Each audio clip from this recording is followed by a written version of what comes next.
Good afternoon. So it's Robert Giorgione for robertgiorgione.com, your friendly roving sommelier.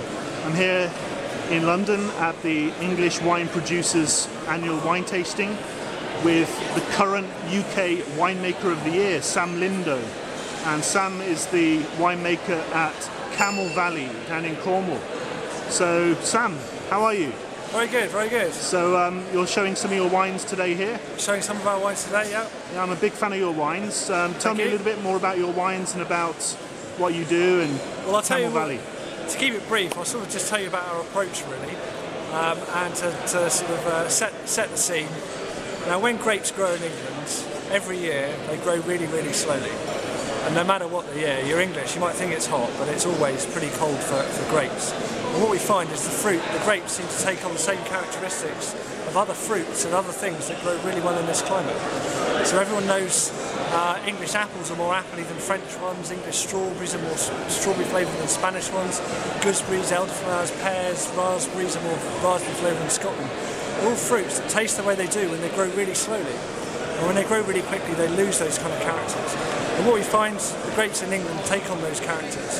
And so when we make the wines, what we've found is that we can make wines that are really unique to this country and this climate. And no one else can really make wines like this that taste the way they do.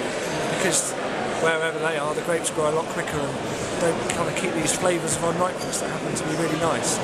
So for us, we think it's really important to make things that taste English, even if you've never tasted English wine before. So which grape varieties are you planting at Camel Valley? Well, in this week we planted some Pinot Noir and some Chardonnay. I think Pinot Noir is good for two reasons. First of all, it makes excellent sparkling, and in particular the rosé sparkling. So we won the best rosé sparkling in the world last year, twice. And also the pressings, we go into our still rosé.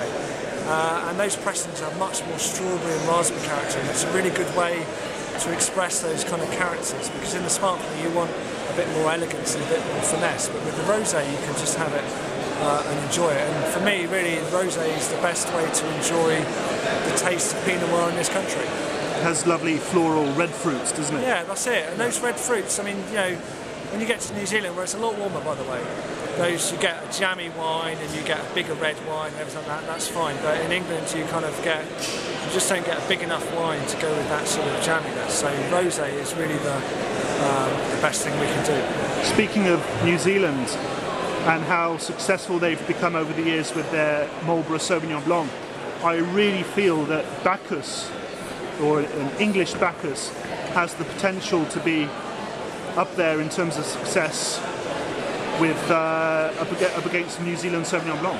I think it does, and the real appeal and the real difference to Bacchus compared to Sauvignon Blanc is it's just a bit more toned down, so you can really enjoy those characters, but they're not sickly and they're not really sort of overpowering. Now, don't get me wrong, New Zealand Sauvignon is absolutely fantastic. I think Bacchus, you can get these wines that have a weightlessness to them, and they just have an appeal in different situations than the Marlborough Sauvignon. So really good with seafood and shellfish and anything else where you just want a really light flavour to help enhance the food. I think you make a lovely Bacchus. I particularly enjoy the Camel Valley Bacchus, and I think it's great with English asparagus and with goat's cheese as well. It's a very versatile wine that you not only can you drink on its own, but also it's a good food wine. Yeah, definitely. I think again, keeping it very poignantly English and focusing on our wonderful taste and flavours. So. Yep, that's it. So, anyway, thank you for the chat. You're welcome. Lovely to meet you. And I'm following you on Twitter, so... am I following you? Or I think you might be, but keep up the good work, and it's lovely to chat with you. Andrew, nice to meet you. Thanks again, Sam. Cheers.